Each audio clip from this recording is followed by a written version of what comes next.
Ya pemirsa, di saat beban terus bertambah, kita lihat ada Selat Hormuz, tekanan ekonomi global, beban APBN ini dipikul oleh pemegang kebijakan pemirsa. Permintaan-permintaan rakyat yang datang tentu harus kita pastikan kesejahteraannya. Berat nggak Pak? Nggak berat. Ya ampun Pak. Pokoknya kalau rakyat nggak boleh susah ya. Ini, Ya. kamu butuh minyak kan? Tenang, Butuh, Pak. harga minyak stabil ya. Sekarang kamu pegang, pokoknya beban biar saya yang merasakan. Silakan. Makasih banyak ya Pak. Sama-sama. Pokoknya beban kita yang pikul pemirsa. Pak, nggak apa-apa Pak. Nggak apa-apa, saya Beneran, akan Pak. memikul sendiri. Pokoknya rakyat harus aman, nyaman, minyak stabil, aman. Ini minyak buat saya Pak. Ya, aman. Makasih. Ya, pokoknya biar minyak stabil, aman, rakyat nyaman pemirsa. Sementara kalau APBN, tekanan ekonomi global, Selat Hormuz biar kita yang merasakan, kita yang memikul meskipun agak berat ya. Pak, mending kita bantuin deh. Bantuin Pak. Bantuin, Jangan Pak. ditanggung sendiri Pak, bantuin, biar bantuin, sama-sama bantuin. aja. Wah, indah sekali ya kalau rakyat bersama pemegang kebijakan bersama-sama memikul seperti ini. Kita simak informasi yang berikut ini pemirsa.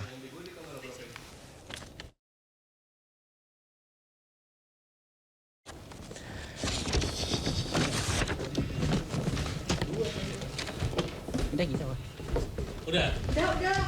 Ya pemirsa, seperti yang saya sampaikan tadi, jangan sampai kita merasa bahwa beban yang terjadi sekarang hanya dilimpahkan kepada pemerintah. Meskipun Presiden Prabowo Subianto menyatakan pemerintah telah menyiapkan sejumlah langkah strategis untuk menjaga stabilitas energi nasional dalam jangka pendek dan menengah. Menurut Presiden Prabowo, pasokan BBM dalam negeri relatif aman dan tidak terlalu terdampak oleh penutupan Selat Hormuz. Pemerintah juga memiliki alternatif sumber pasokan energi untuk menjaga ketahanan nasional. Presiden Prabowo menegaskan kebijakan subsidi BBM akan tetap difokuskan untuk masyarakat kecil dan meminta masyarakat kaya untuk menggunakan BBM non-subsidi. Karena seperti yang saya tadi peragakan bersama teman-teman ya pemirsa, beneran capek saya ini pemirsa. Tapi ketika ditanggung bersama-sama, semuanya ada jalan.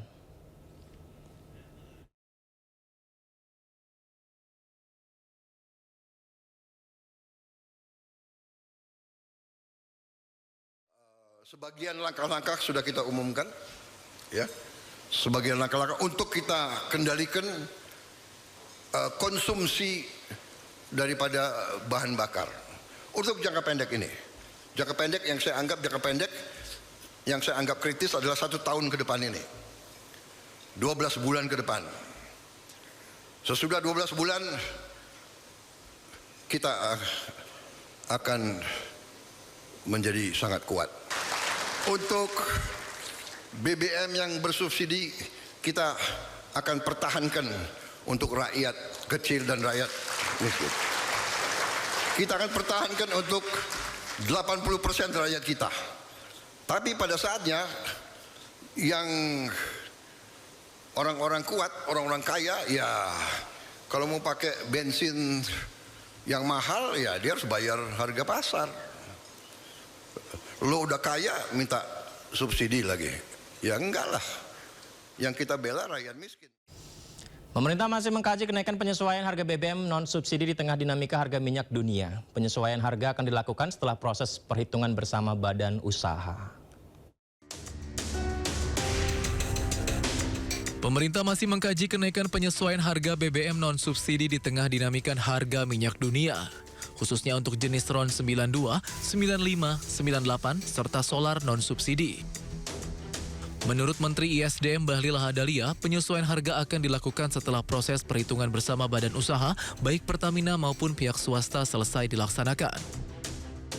Bahlil berharap harga minyak mentah Indonesia atau ICP dapat turun sehingga dapat memberikan dampak lebih baik terhadap harga BBM di dalam negeri.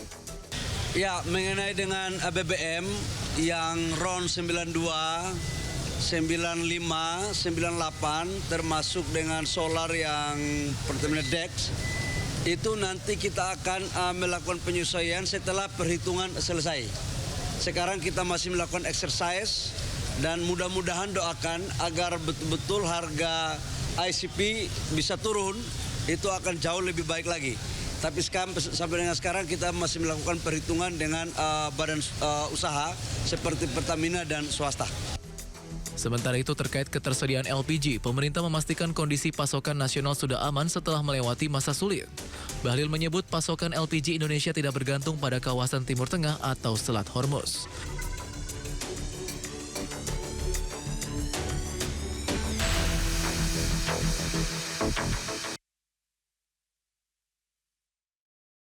Pemerintah Indonesia terus mengupayakan agar 2 kapal tanker milik Pertamina yang tertahan di Selat Hormuz dapat segera melintas. Pemerintah tengah menyelesaikan berbagai hal teknis untuk memastikan keselamatan pelayaran.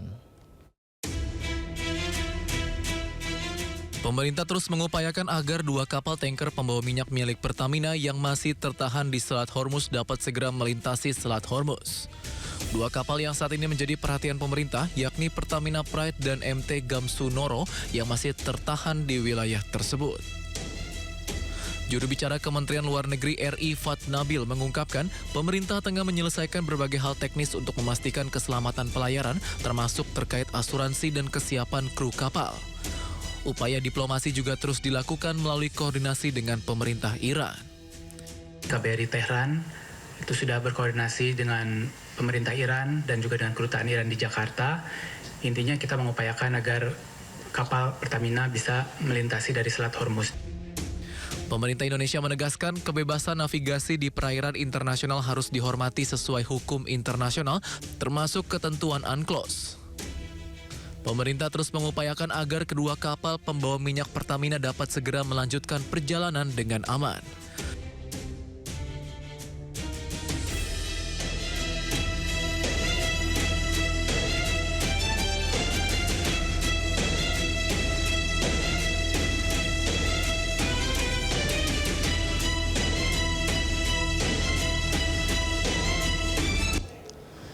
Pemirsa, beragam informasi menarik masih akan kami hadirkan untuk Anda. Tetap bersama kami di Sindo Prime.